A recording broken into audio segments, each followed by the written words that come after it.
Olá galera, tudo bem com vocês?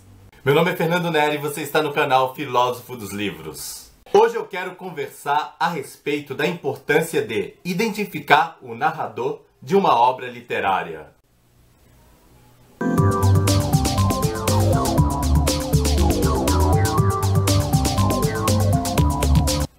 Como eu falei antes da vinheta, o assunto de hoje é a importância da identificação do narrador dentro de uma obra literária. Acredito que esse assunto é fundamental para resenhistas. E quando estou falando de resenhistas, me refiro aos booktubers e aos blogueiros. Eu tenho visto algumas resenhas com falhas por causa da falta de identificação do narrador. E quando eu falo em identificação do narrador, eu não estou falando apenas em mencionar quem é a pessoa, o nome dela, mas identificar o narrador em sua estrutura de personalidade. Quem narra a história? É um narrador onisciente? É uma mulher sofrida? É uma pessoa com esquizofrenia? De repente a história é narrada por uma criança. Ou quem sabe o livro é narrado por uma pessoa com falta de escolaridade. Dependendo do tipo de narrador, a descrição dos fatos vai ter um estilo diferente. Devemos estar atentos a isso. Para aclarar o tema, vou relatar um fato de minha vida. Para quem não sabe, eu já fui seminarista católico. Nesse período, muitas mulheres vinham falar de suas vidas para mim. Elas queriam desabafar, contar fatos sofridos. Muitas dessas mulheres tinham sofrido abuso sexual. E ao mesmo tempo que elas queriam desabafar, elas tinham vergonha de relatar suas experiências negativas. Então, ao falar de suas vidas, as histórias vinham carregadas de sofrimentos, mas também de lacunas. Havia muitos fatos desconexos. Elas não conseguiam se expor com claridade. Os discursos soavam confusos.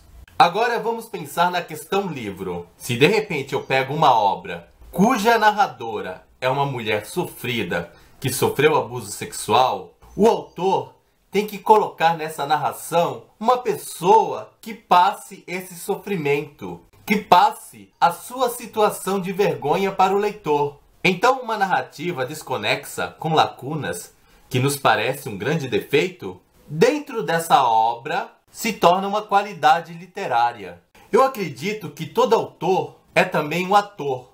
E um ator que atua por meio das palavras. O livro é o grande palco e suas palavras é a sua encenação. Se eu pego um livro cuja narração é feita por uma mulher sofrida e não tem essas lacunas, o discurso é coerente, é bem estruturado, essa história não vai me convencer. Será que vocês estão entendendo o que eu quero dizer? Mas eu tenho visto por aí muitas resenhas fazendo cobranças indevidas, justamente pela falta dessa compreensão. As pessoas não entendem que cada tipo de narrador tem um estilo de descrever a história.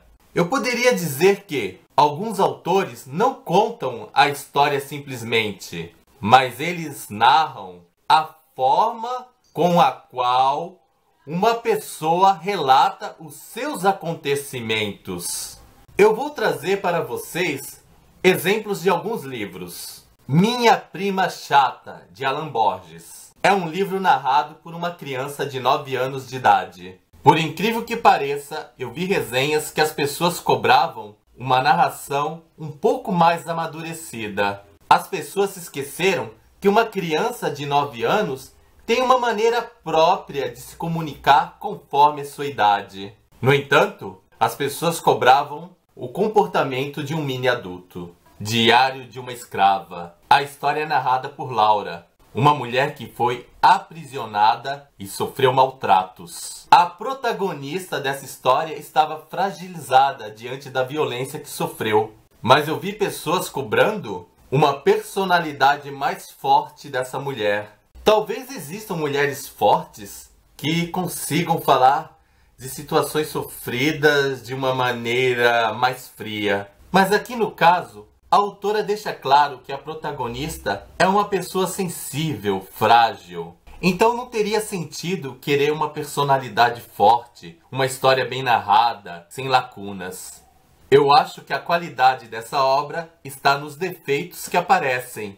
Uma narrativa desconexa, uma narrativa confusa, pois tudo isso é fruto do sofrimento da protagonista. Esse livro aqui se chama A Menina Submersa. Quem narra a história? Uma esquizofrênica. Uma pessoa que passa por distúrbios psicológicos. A narrativa é cheia de falhas, fatos desconexos, uma narração confusa. Agora, eu não entendo como que as pessoas podem desejar uma narrativa linear, lógica, de uma pessoa esquizofrênica.